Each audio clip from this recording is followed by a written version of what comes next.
A minha cordial saudação a todos vocês que estão comigo agora neste momento, para nós estudarmos mais uma vez a Palavra de Deus.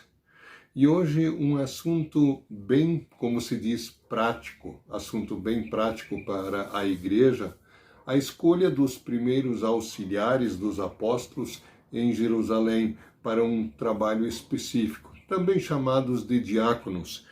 Isso está em Atos dos Apóstolos, capítulo 6, versículos 1 a 7.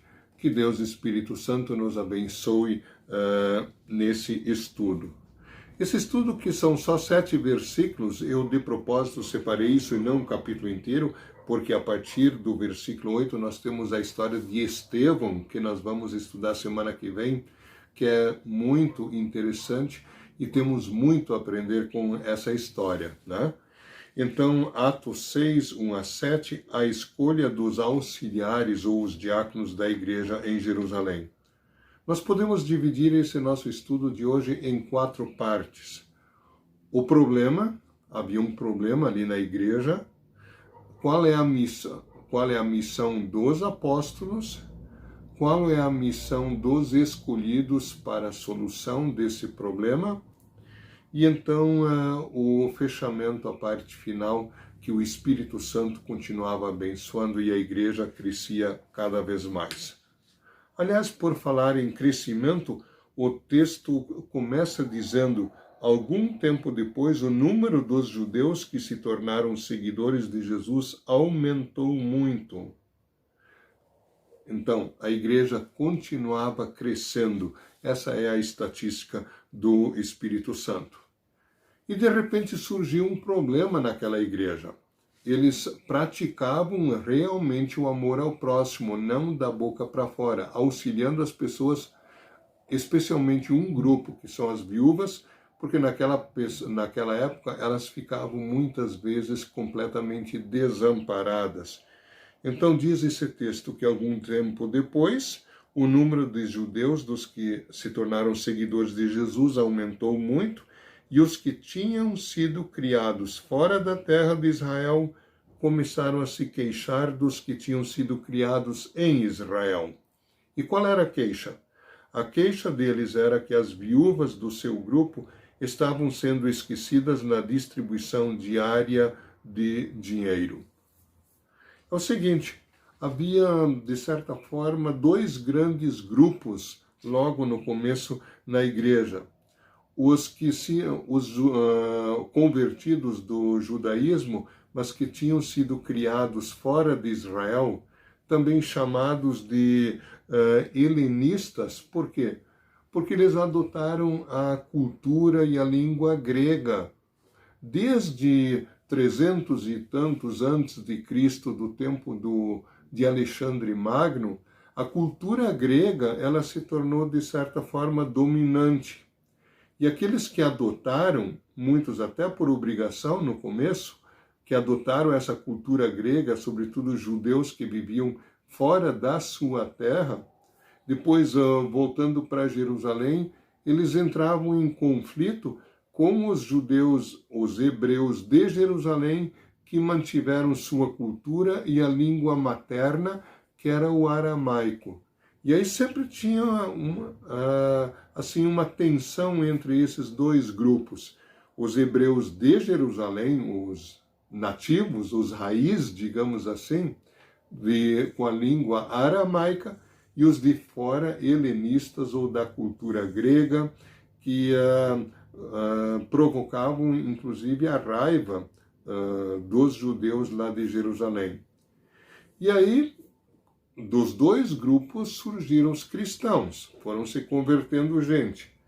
E de repente as viúvas daqueles helenistas de cultura de fora, as viúvas deles começaram a ficar esquecidas na distribuição diária de dinheiro ou de bens, de auxílio. Se dava preferência para aquelas de Jerusalém, da cultura hebraica propriamente dita.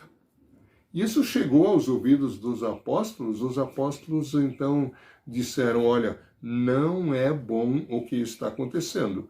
Nós temos que fazer alguma coisa quanto a isso. Então a igreja se reuniu, é uma assembleia, uma grande reunião, né? E nessa reunião os apóstolos falaram para eles escolherem gente. E aí nós vamos ver por quê. Porque os apóstolos não davam conta dessa distribuição. E aí eu quero chamar a atenção ao seguinte. Os apóstolos colocam, está no versículo 2 e no 4, qual é a missão dos apóstolos. E daí nos versículos 3, 5 e 6, que tipo de gente, com que missão deveriam ser escolhidos esses auxiliares. Bem, sobre a missão apostólica propriamente dita, a dos pregadores da palavra de Deus, dos ministros da palavra de Deus. Sobre esses, nós temos no versículo 2 e no 4. No 2, dizem os apóstolos, por isso, irmãos, escolham entre vocês 7 homens de confiança, cheios do Espírito Santo e de sabedoria, e nós entregaremos esse serviço a eles. Então, esse serviço de auxiliar as pessoas não nos compete, porque nós temos algo diferente, não necessariamente mais importante, tudo é importante no reino de Deus, mas especial, diferente, tá? A nossa missão, que está no versículo 4. Assim, nós poderemos continuar usando todo o nosso tempo na oração e no trabalho de anunciar a palavra de Deus. Essa é a missão apostólica.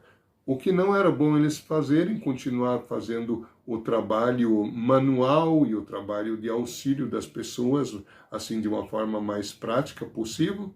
Isso outras pessoas poderiam fazer, porque eles deveriam se dedicar para oração e palavra, né?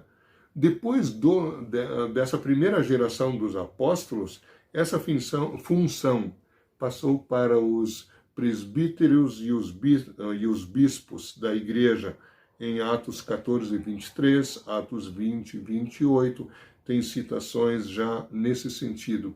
A missão apostólica é pregar a palavra de Deus. Hoje nós diríamos pregar a palavra e administrar os sacramentos. E aí, para fazer o outro trabalho, eles deveriam escolher auxiliares. Está no versículo 3, no 5 e 6. Primeiro eles dizem assim, escolham 7 auxiliares. Por que 7? Talvez um número simbólico por causa da totalidade, né? O 7 na Bíblia ele tem esse sentido de totalidade. Assim como tinha os 12 apóstolos, havia as 12 tribos de Israel, 12 apóstolos, né? Assim nós temos então 7 auxiliares. Quais as características deles que eles deveriam ter? Escolham homens de confiança, de boa reputação e cheios do Espírito Santo. Essas pessoas deveriam ser escolhidas para ajudar as viúvas e fazer esse trabalho de ajudar as pessoas. Sobre isso, Lutero escreveu o seguinte, que no seu tempo, muitas vezes se chamava de diáconos auxiliares, os que eram escolhidos para fazer as leituras bíblicas, para ler a Escritura. Daí ele diz assim, ler as Escrituras, como no nosso tempo, não é um serviço necessariamente de diáconos. Estes devem ser os agentes de ajuda aos pobres. Essa é a missão dos diáconos. Pois deveriam ser escolhidos homens de confiança, boa reputação e cheios do Espírito Santo. Sobre a boa reputação dos diáconos, em 1 Timóteo, capítulo 3, versículos 8 a 13, 1 Timóteo 3, 8 a 13, também tem as qualificações dos diáconos, que são muito parecidas às qualificações exigidas dos bispos e dos presbíteros, que está na 1 Timóteo, capítulo 3, versículos 1 a 7. As qualificações que se espera deles são homens de boa reputação, que têm tais e tais qualidades, né, dignas de confiança, e que sejam cheios do Espírito Santo e poder, e de sabedoria. Então, pessoas que têm aptidões espirituais e também aptidões práticas, não só conhecimento, conteúdo na cabeça, mas a capacidade de tornar isso prático, que o amor chegue realmente lá onde ele deve chegar nas pessoas. Dito isso, então, não diz como eles fizeram essa votação, essa escolha, mas escolheram 7 pessoas. Interessante que os nomes dos 7 são todos nomes gregos, nenhum nome hebreu. Isso pode mostrar que no amor ao próximo escolheram pessoas dos cristãos, entre os judeus, daqueles de cultura grega, ou também alguns judeus já ganhavam desde a infância um nome grego. Então é uma questão aberta, mas eram nomes gregos. E pelo menos de 3 desses 7 nós temos algumas coisas especiais a dizer. O primeiro, então, seria Estevão. Estevão, homem cheio de fé e do Espírito Santo. Semana que vem teremos um capítulo todo especial sobre este grande evangelista, primeiro mártir cristão, né? Primeiro mártir, Estevão. Daí Filipe. Filipe é aquele que nós conhecemos como o evangelista, tá? Filipe, o evangelista. Nicolau, prosélito de Alexandria. O prosélito é um judeu, alguém convertido ao judaísmo, e daí ele se tornou agora cristão. Prosélitos eram pessoas gentias convertidas do paganismo para o judaísmo, e ele era natural diz aí, de Alexandria, Alexandria no norte do Egito. E daí os outros, só fala-se o nome, Prócoro, Nicanor, Timon e Pármenas. Então esses, Estevão, Filipe, Nicolau, Prócoro, Nicanor, Timon e Pármenas. Esses 7 os nomes deles foram então levados aos apóstolos, eles foram apresentados, e esses fizeram que eles orando impuseram as mãos sobre eles. Então eles foram ritualmente, cerimonialmente consagrados para esse serviço de amor ao próximo, de distribuir os bens, de entregar o dinheiro necessário, sobretudo para as viúvas de todos, não só dos judeus hebreus, lá de Jerusalém, mas judeus que tinham vivido também em outros povos de cultura grega, todas as viúvas tratadas de forma igual. Com certeza esses 7 também prestaram outros serviços de amor ao próximo. Então aí nós temos esse maravilhoso exemplo das coisas na igreja. Espiritualmente, a palavra sendo pregada, anunciada, essa é a atuação especial dos apóstolos, e tornando esse amor prático, então escolhendo pessoas especiais para esta função. Enquanto isso, diz o nosso último versículo, o versículo 7, a palavra de Deus continuava a se espalhar, né? A palavra crescia mais e mais. Quer dizer, a palavra se espalhando, o que acontecia? Em Jerusalém, o número dos seguidores de Jesus crescia cada vez mais, e era grande o número dos sacerdotes judeus que aceitaram a fé cristã. Esses seguidores, no versículo 1 do capítulo 6 aqui, são chamados também de discípulos, de alunos. É a primeira vez que o Lucas, em Atos dos Apóstolos, usa aqui, no versículo 1, esse termo discípulos para os cristãos. A primeira das 25 vezes que vai aparecer essa palavra em Atos dos Apóstolos. Nós cristãos somos sempre discípulos, somos todos alunos de Jesus, né? Então a palavra crescia, mais e mais pessoas se convertiam, e grande número de sacerdotes. Os sacerdotes, tanto já falamos sobre eles, sacerdotes que muitos nem acreditavam em ressurreição, já vimos isso em estudos anteriores, e agora eles se convertem à fé cristã, e o grande marco da fé cristã está justamente sobre a morte e a ressurreição de Cristo, penhor, garantia da nossa própria ressurreição. Eu quero, como complemento, ainda dizer o seguinte, já que no versículo 1 e no 7 se diz que o número de seguidores, discípulos, crescia cada vez mais. Vocês lembram que desde o início, volta e meia, nós falamos em números de crescimento, agora não se fala mais em números, mas eu chamaria tudo isso de a estatística do Espírito Santo. Lá no início, antes do Pentecostes, houve uma reunião, várias reuniões, com 120 pessoas mais ou menos reunidas. No dia do Pentecostes, houve um aumento de quase 3.000 pessoas batizadas.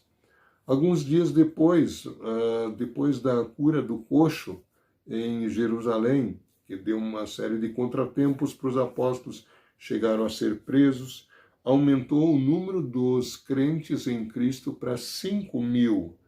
E hoje, então, diz que aumentava cada vez mais e muitos sacerdotes eram acrescentados. De repente, nós temos aqui uma dica para nossa atuação como igreja também nessa época de pandemia, quando tantos ouvem a palavra. Muitos de vocês, por exemplo, eu chego a vocês através da internet, que antes a gente nem se conhecia, de repente, ou não chegava tão próximo, né, com a palavra. Mas em passando a pandemia, vamos nós convidar mais gente. Vocês estão convidados também a nos reunirmos todos em torno da palavra e dos sacramentos na casa de Deus e nos amarmos uns aos outros na prática, também ajudando aqueles que estão necessitados das mais diversas formas possíveis. Isso já acontece através do nosso serviço organizado da Comunidade de São Paulo, o serviço da ação social, mas, na verdade, todos os crentes estão envolvidos em ação social, em amor ao próximo. Que Deus Espírito Santo nos abençoe para que a palavra de Deus entre na nossa cabeça, no nosso coração e flua através das nossas mãos em genuíno amor ao próximo. Que assim seja. Amém. Vamos orar.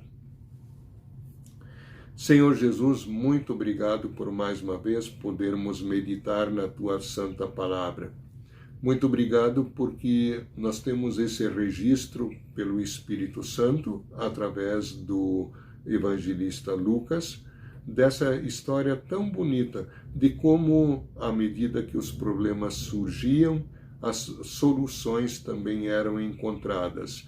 E assim a pregação da palavra continuava, a palavra crescia mais e mais pessoas eram convertidas e os necessitados eram devidamente auxiliados. Que isso também sirva de exemplo para nós como igreja atual. Abençoa-nos, abençoa todos que estiveram conosco nesta noite e fica conosco hoje e sempre, em Teu nome, Jesus. Amém. Muito obrigado pela atenção. Até a próxima oportunidade.